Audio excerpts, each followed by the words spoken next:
Hello and welcome to Through the Bible with Les Feldick. An Oklahoma rancher and farmer, Les Feldick has been teaching homestyle Bible classes for 20 years in Iowa, Oklahoma, and Texas. Les Feldick's unique style of Bible teaching has made the books of the Bible come to life. When Les is teaching, it's so interesting that people say time just seems to fly by. And now, here is Les Feldick.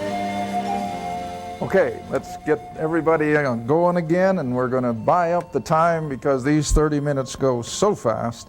I'm going to bring you right back again, if you will, to 1 Corinthians chapter 15, and we're going to jump in right where we left off in our last program, which would be in verse 23. While you're looking that up here, and for those of you at home, we want to again remind folks that we do have all the programs available on video, in little books, and now on the audios. And if you're interested, you just drop us a note and we'll get the information to you. Again, we have so many questions come in. Well, who supports you? Well, nobody except everybody. And just because we don't mention money or ask for it doesn't mean that we don't have to pay our bills. Television time is not cheap. But we have found we've never had to ask for money. Now, we don't have a lot of money. I got my bookkeeper back here, and more than once she said, Les, we've only got $350 in the bank. So we have to take that into consideration. So we don't run on a great big surplus. But whatever, we do just thank God for all of you who write and all of you who support. I mean, it's just unreal. Iris and I almost just about shed tears once in a while at the outpouring of your letters and your contributions. And I've said it before and I'll say it again, unless it gets an awfully lot bigger, we read every single letter that comes. Don't think for a minute that we don't.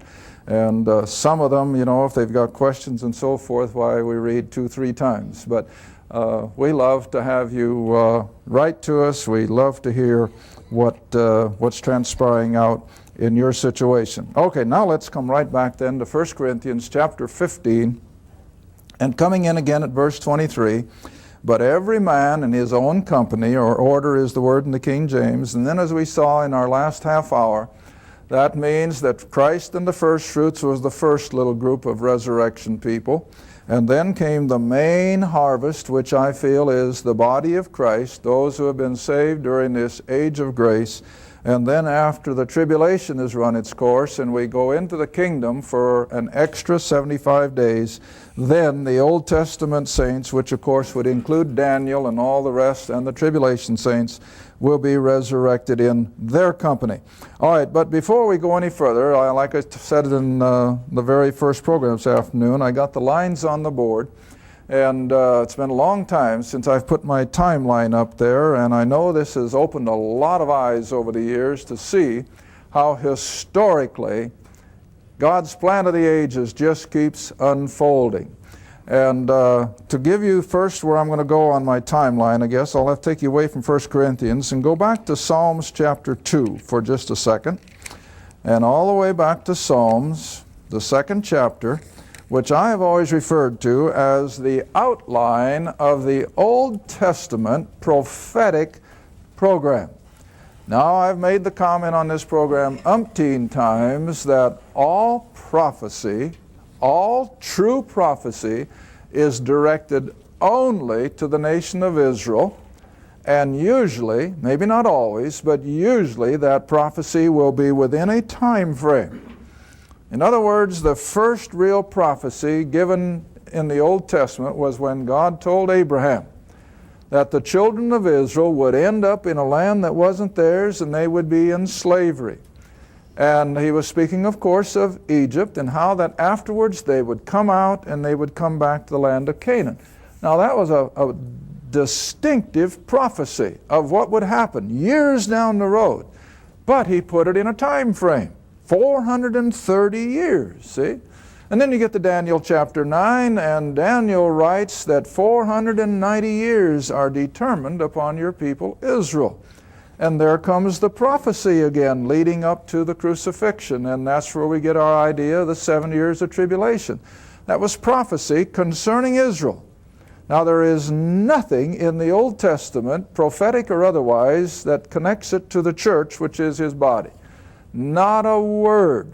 is there in the Old Testament of a 1900 and some year period of time where God is calling out predominantly, not exclusively, but predominantly Gentile. Not a word. And if people can just get that through their head, they've got the battle half won. But all right, now in Psalms chapter 2 then, we see the brief outline of this Old Testament prophetic program given to the Jew. All right, beginning at verse 1. Why do the heathen or the Gentiles, the non-Jew, why do they rage? And why do the people? Well, naturally, there's only one other group of people in humanity, and that's the Jew. So if the Gentiles rage, then the others would have to be the Jews, and they imagine a vain thing. And then verse 2, the kings of the earth set themselves, and the rulers, that is of Israel, take counsel together. Now remember, even though Peter only blames the Jew in Acts chapter 2, yet we cannot just blame Israel for the crucifixion. The Romans carried it out. The Jews demanded it, but the Romans carried it out. So here's the word, together. They did it in consort. And so together they take counsel against the Lord and His anointed, and they said, let us break their bands, that is God's desire to rule. Let us break their bands away and cast their cords from us. In other words, they rejected His offer of being the king. You know that.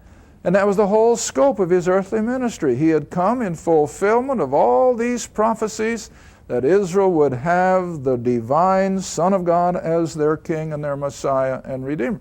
But they rejected Him. They crucified Him. But Rome was involved, see? Now then, verse 4, He that sitteth in the heavens, in other words, the triune God who is still watching over all of this, He sits in the heavens and shall laugh at the foolishness and the stupidity, if I may use the word, of mankind. That here they had the king. He could have set up his kingdom. But what did they do with him? They killed him. They crucified him. They said, away with him. We'll not have such a man to rule over us. All right, now read on. He shall have them, that is, the Lord shall have these nations in derision. Now verse 5. Then, in other words, after having rejected the Messiah, they've killed him. Then He, God, will speak unto them, that is, the nations of the world as well as Israel, in His what? Wrath. See? Here's the prophecy concerning the final 7 years of tribulation. He shall speak unto them His wrath, and vex them in His sore displeasure. And then what's the next event? Yet have I set my king, where? On the holy hill of Zion. And where's that? Jerusalem, just south of the Temple Mount. And it's from Zion, you see, that Christ is going to rule in His 1,000-year reign. All right, there is your Old Testament prophecy then, your timeline in a nutshell. Now let me put it on the board, maybe you can understand it a little better. We come away from Adam, of course, back here at 4000 BC. I'll try to make this a little bigger so that people can see it on the camera. Here we have Adam. The human race has run along now for 1,600 years. 1,600 years from Adam until the next big event in God's timetable, which is the flood, Noah's flood, which from the reverse side, of course, will be about 2400 BC. That's the flood. Now, this is in general terms. I know you can narrow it down a little year by year, but in general terms, Adam's race went for 1,600 years or up to 2400 BC, and then you had the flood. All right, the three sons of Noah come out of the ark, and under a whole new creation that came about as a result of the flood, then for 200 years they repopulated and they stayed there in the Middle East, and then in total rebellion against what God had instructed to scatter and to repopulate the planet, they gather at the Tower of Babel under one man called Nimrod. Now at Babel, in a total rebellion again against God's authority, the tower wasn't intended, of course, to actually take brick and stone all the way to heaven, but what was it? It was a place of religion whereby they could literally usurp the throne of God religiously. And that, of course, has always been Satan's goal. And so this was the whole idea at the Tower of Babel. They were going to replace the things that God had instructed with the things now that Satan is going to promote himself. And that's where every pagan, mythological, cultic, false religion, even on the planet today, has its roots. And you've heard me teach it over and over, that every false religion has its roots at the Tower of Babel. I was just reading, I think it was, somebody gave it to me, I think it was in the Reader's Digest Book of the Month, about this cult in Japan, where they put the poison gas in the subways here some time ago. Well, where did the old boy who became the guru of that cult, where do you suppose he went for his so-called enlightenment? To the Himalayas.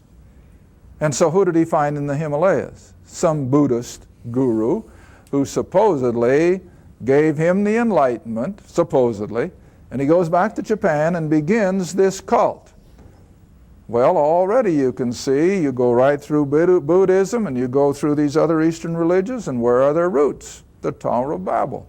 And so every cult that's on the planet tonight, I don't care who they are, what they are, every pagan religion, every mythological religion that has ever existed, they all run their roots right back to the Tower of Babel.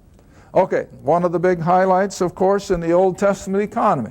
And so God scattered them. You all know the account of Babel, and it means confusion. All right, then another 200 years went by, and once again God does something totally different. He pulls off this mainstream of humanity, this man Abraham, and he brings about the nation of Israel by an act of a sovereign God. This didn't happen accidentally, but God sovereignly pulls out of the mainstream humanity through the man Abram, as he was first called, and he promises him the nation of Israel. Now, this will answer the question that I get so often in one form or another. Some will write and say, well, where did the nation of Israel begin? I've had others that write and say, well, where did the Gentiles begin? Well, now it answers it, doesn't it? The Gentile line, as we understand Gentiles, is this mainstream of humanity coming from Adam, coming from the three sons of Noah, coming through the nations scattered at the Tower of Babel, and they just keep on going. This is the Gentile stream of humanity, and out of that stream of humanity, God pulled the little nation of Israel by virtue of separating the man Abraham, who, like I have made comment before, was not a Jew. He was born of Syrian parents. His brothers were Syrians, you know that. And when Isaac went up to Haran to get a wife from his uncle, what was Rebekah? Well, she was a Syrian. And then later on, Jacob goes up and he gets his little wife from his uncle Laban. And what was Laban? He was still a Syrian. But by virtue of God's decree and God's work of sovereignty, he declares that this man Abram now is the father of the Jewish race. And so if you've ever wondered where does the Jew begins, he began when God separated Abram out of his family in Ur of the Chaldees, and by way of his wife, which he took from Ur, a half-sister, he has the first son, Isaac. And so I always tell people, I guess if you want to be real technical, the first real Jew then would be Isaac. But nevertheless, God refers to Abraham as the father of the Jewish people, even though he came from one of the other nationalities. All right, so now we have the nation of Israel has made its appearance. And from Genesis 12, now this is what's so amazing. All the first 11 chapters of Genesis, you see, cover the first 2,000 years of human history, just in 11 chapters. And then in chapter 12 of Genesis, we have the giving of the Abrahamic covenant, and I'm almost refrain from using it too much because I don't want to run it into the ground. But there is nothing more important, I don't believe, in all the Old Testament than this covenant that God made with Abram, as he's called early on, at 2000 BC, to bring about the nation of Israel. Now Israel, of course, according to all the promises of God, was to be a nation that God would prepare and use. Now come back with me, if you will, to Genesis, and we'll just take a brief look at what I've already rehearsed. In Genesis 12, like I said, this has been on our earlier programs, and for those who have bought tapes, I kind of have to apologize that you're going to get the same thing in this tape as you got in one of the earlier ones. But for benefit of all those who do not have the tapes, I feel duty-bound to rehearse this once again. Genesis chapter 12, beginning at verse 1. Now the Lord, Jehovah, had said, back in chapter 11, unto Abram, Get thee out of thy country and from thy kindred and from thy father's house unto a land that I will show thee. Now I got to stop there. Hold your hand in Genesis and flip over to Joshua. Right after Deuteronomy. Joshua, the last chapter, that's number 24. Keep your hand in Genesis, we're going to come right back. Joshua 24. Because I want you to see where Abram really came from. I'm waiting for the pages to stop. Okay, and now you see I have to do that because I go by what I hear from the audience. And they'll write so many times, I'm glad you wait for the studio audience to find it because that gives me time in my living room. So you see, this is why I wait. All right, Joshua 24, verse 1, And Joshua gathered all the tribes of Israel to Shechem and called for the elders of Israel and for their heads, for their judges, their officers, and they presented themselves before God. And Joshua said unto all the people, Thus saith the Lord God of Israel, your fathers, your forefathers, dwelt on the other side of the river in old time, even Terah, and you remember who he was, the father of Abraham, even Terah, the father of Abraham, and the father of Nahor, and they, all of them, Abraham, Terah, Nahor, Haran evidently was the other son, and they all served what? Other gods, small g. So what were they? Idolaters. See? Abram was raised in idolatry. Now, when God spoke to him then, now come back to Genesis 12, when God spoke to him, and Stephen in Acts chapter 7 gives us the impression that God visibly, because that's the word he used, when he appeared, from the Greek word optomai, when he appeared unto Abraham, that Abraham saw God in physical form, and God, or the Lord as we refer to him now, told Abraham what you see now in Genesis 12. All right? He says, get you away from your country, from your kinfolks, and from your father's house. Why? Separate yourself from these false religions. You cannot serve me when you're under the roof with idolaters. All right? Then verse 2. Here comes the Abrahamic covenant. And I will make of thee a great nation. Now you want to remember, back here in the antiquities, when Israel comes out of Egypt, and I've always taught that it was a number of people anywhere from 3 to 7 million, so you want to put it in the middle, about 5 million. There wasn't another tribe or nation anywhere in the Middle East that would come close to that. I mean, they just did not get that large a number. And so in the numbers of antiquity, Israel was the largest nation in that area of the world at 5-6 million people. All right, and this was God's promise, that I will make of thee a great nation. I will bless thee and make thy name great. Thou shalt be a blessing. I will bless them that bless thee. I'll curse him that curseth thee. In thee shall all the families of the earth be blessed, which of course is the promise of the coming of the Redeemer.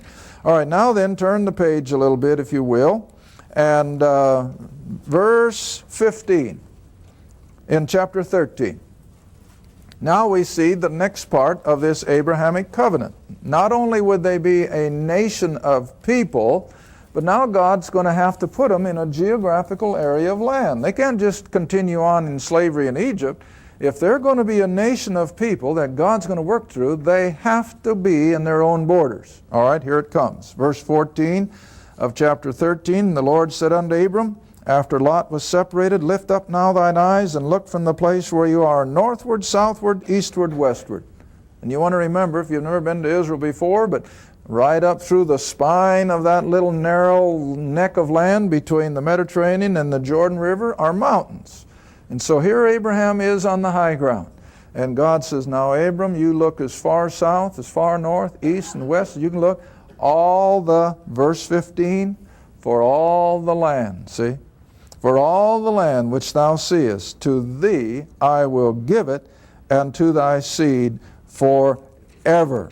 All right, now then let's come all the way up to, oh my goodness, for sake of time I hardly know where to go next. But let's go to Genesis 46. That'd probably be a good one. Let's go to Genesis 46.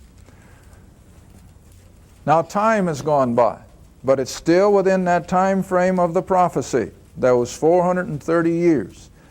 And within that time frame now, Israel has become a nation. They're in slavery in Egypt. Joseph has come to the top of the government, and you all know the story of Joseph and his grain. And Israel, or Jacob, is over there in the Negev, which is desert, and he's about to starve to death. No food. They're in famine, have been for almost 7 years. All right, and so verse 1 of chapter 46, so Israel, or Jacob, took his journey with all that he had, and he came to Beersheba. That's down there south of Jerusalem, about 70, 80 miles. And he offered sacrifices unto the God of his father Isaac. And God spake unto Israel, or Jacob, and he said, Jacob, and he said, here am I. Now look at this command. Almost a total opposite of what he's been told up until now. He was told not to leave the land of promise, and God would bless him. But now look what God says. Jacob, verse 3, he said, I am God, the God of thy father.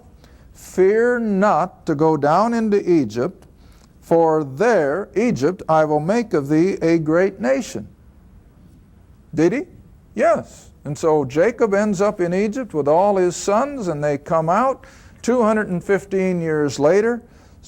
Like I said, 5, 6, 7 million souls. All right, now in just the few seconds, I guess, that we've got left, I want you to stop at Exodus chapter 19. Exodus 19. Oh, we got a few minutes. Okay, Exodus 19. Now, time has gone by, another 215 years.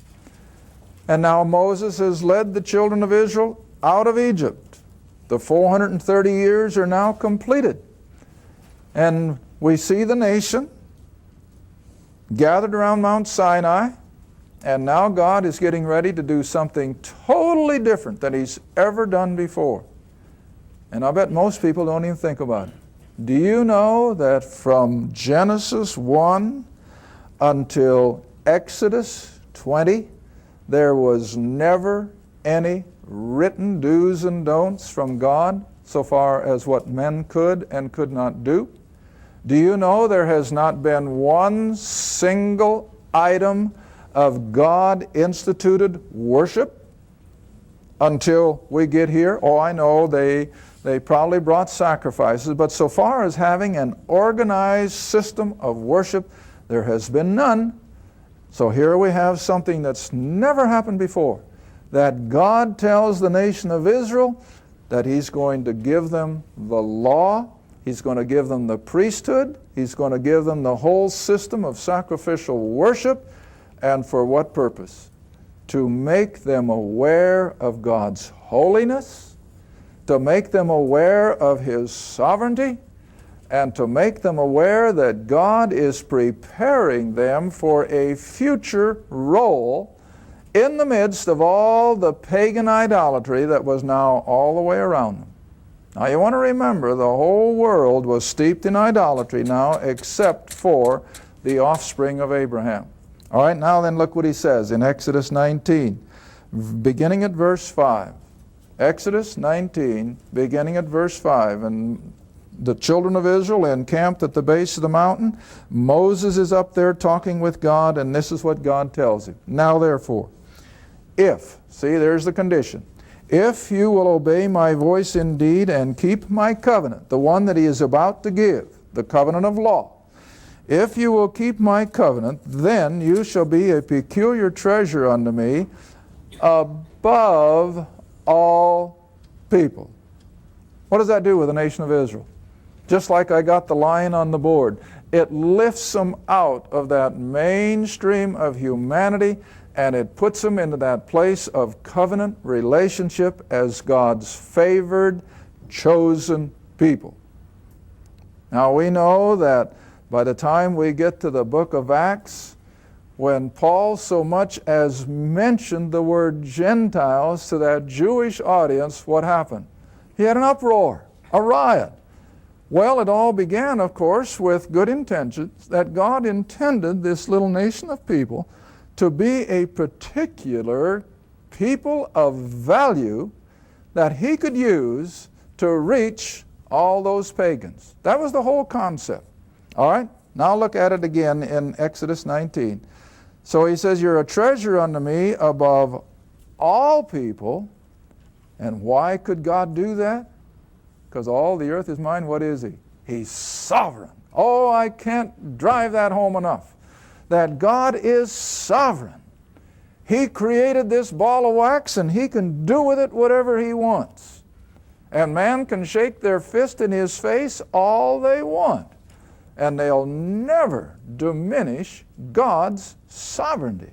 And so in sovereignty, he says to the nation of Israel, I have made you of an intrinsic value to me because the world is mine. All right, now here comes the promise that if they would be obedient, God says, you shall be unto me. Now he's speaking to the nation of Israel. And you shall be unto me a kingdom of what? Priests. And anybody who knows anything about religion, the role of a priest is a what? It's a go-between, see?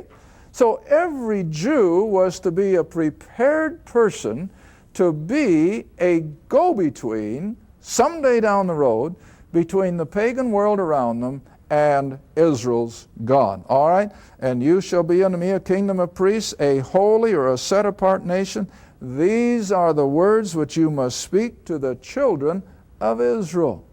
Now, most people can't understand that this is the purpose of Israel, that they were to be a kingdom of go-betweens. Thank you for watching Through the Bible with Les Feldick, a weekly Bible study. If you would like more information about the Les Feldick Ministries, a Bible study in your area, or about this program, write to Les Feldick Ministries, Route 1, Box 760, Kinta, Oklahoma, 74552. That's Route 1, Box 760, Kinta, Oklahoma, 74552. Through the Bible with Les Feldick is viewer supported, and your gift is appreciated. Thank you, and be sure to tune in next time for Through the Bible with Les Feldick.